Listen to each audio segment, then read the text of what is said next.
Thank you for joining us today. My name is Gail Watson, President and CEO of Women Speakers Association, the go-to place for innovative leaders, change agents, and women with a message to connect, to collaborate, and grow their visibility worldwide in order to fulfill her mission.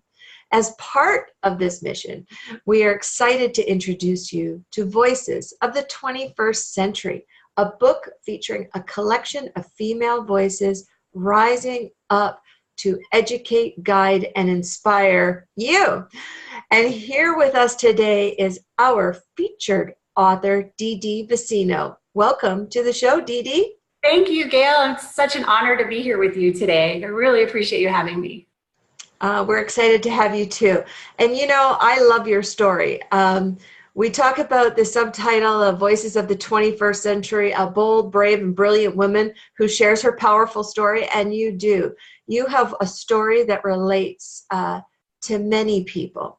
And so what I'd love to do is dive right in and talk about, first of all, what inspired you to share your story in Voices of the 21st Century? I think what inspired me to share this story was just talking to people, just everyday women. And I had struggles with my youngest daughter in her teenage years. And as I talked to more and more women, it becomes very evident that I wasn't the only one who was raising a child with struggles. Actually, one of my closest friends that I'd lost contact with, she was having very similar struggles with her daughter while I was having similar struggles with my daughter. And I didn't know and she didn't know. So we weren't reaching out to each other and lost out on a great support system there.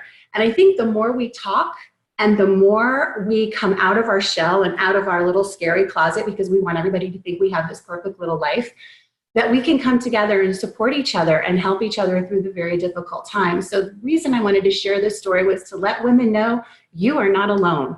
There are so many of us out there going through so many similar struggles, and we can, as you said, rise up and we can overcome. And I think that's really important, especially when you feel so stuck in the mire of it all. Now, just a little bit more about your story, because just share a little bit more specifically about what you're talking about in the story that you share. It starts out with my daughter and her struggles and how those struggles led me to transition and to kind of figure out where I fit in this puzzle of life. I uprooted myself, I uprooted my family and moved halfway across the country to get her out of trouble. And in that, I had to transform. I had to go through my own metamorphosis and change careers and industries and learn all kinds of new things and adapt to a whole new world. And just like the message, we need to come out with our stories. Life is full of transition and life is full of change. And regardless of our age, regardless of our maturity and experience in life, it's never too late to make those transitions, to make those changes and to start something new. It's never too late. Women in their 50s, 60s, 70s, I'm hearing it all over the place. As a matter of fact, the Wall Street Journal, I mentioned this to you earlier, I think they were stalking me because as soon as I submitted my chapter to you all, they came out with an essay, a story that's called "It's Never Too Late to Start a New Brilliant Career." So that's my message as well. We've got to share, we've got to talk, we've got to get out of the closet, and we have to share our experiences with other women so that we can rise up. And you started this new career as a result of, it was a mother's love first. I mean, the mama bear in you picked up your child and said, not now, not here, not today, we're changing, right? Exactly right. That's, and, sometimes we don't even think about that, as a parent, yes, if something's happening to our child, that we will literally do anything. Yeah, you move the earth, you move mountains, you are Atlas. Atlas shrugged and shook everything up. Right. So where we're at now with you is, okay, you did that. You went across the country, you made all these changes. So what are those changes like? How is that impacted your life today? What's going on? It has had such an incredible impact on my life today. I've learned so much in the past 4 years. It's only been 4 years. I moved to Colorado, took a couple of years off just to kind of breathe and get to know myself again and relax from all of the chaos that was our life before we moved. And then I re-entered the workforce in a whole new industry. My background is teaching and education. I was an English language arts teacher, and then I was an assistant principal of a K-8 school. So that's my wheelhouse. That's where I lived. And I came to Colorado. The job market here is very small, very low unemployment, and finding a job in that industry was next to impossible. It was really difficult. So I did switch gears, and I had to learn new things. And I went into the corporate world and landed a job as the director of education and training for Allertrain, which is one of the largest food allergen training companies in the country. Awesome. If you guys need some allergen training in the food service industry, call them. They're fabulous. But it just wasn't a good fit for me. I was too used to working with people, and I was not used to being micromanaged. Everybody has different management styles, and my boss she just needs to have her hands on everything. And that didn't work for me. So I had to step away from that. But I loved the world. I loved education, obviously. I loved working with trainers. I loved learning about food allergens and protecting people. Both of my children had food allergies growing up.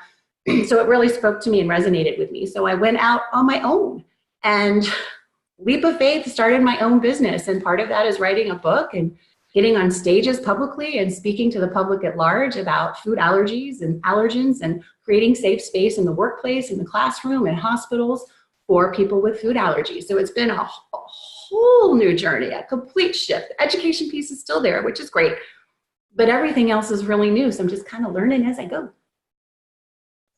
I love your attitude. I mean, Nelson Mandela gives a quote that I always love. It says, "I never lose.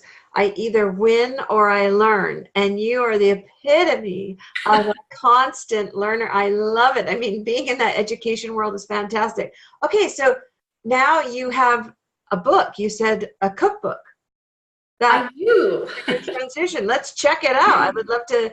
Do you have the cover there? I do. So one of the things that I did, was listening to moms on Facebook and Twitter and Instagram and all over the place, and their struggle, especially when they're newly diagnosed, to find food that their children would actually like.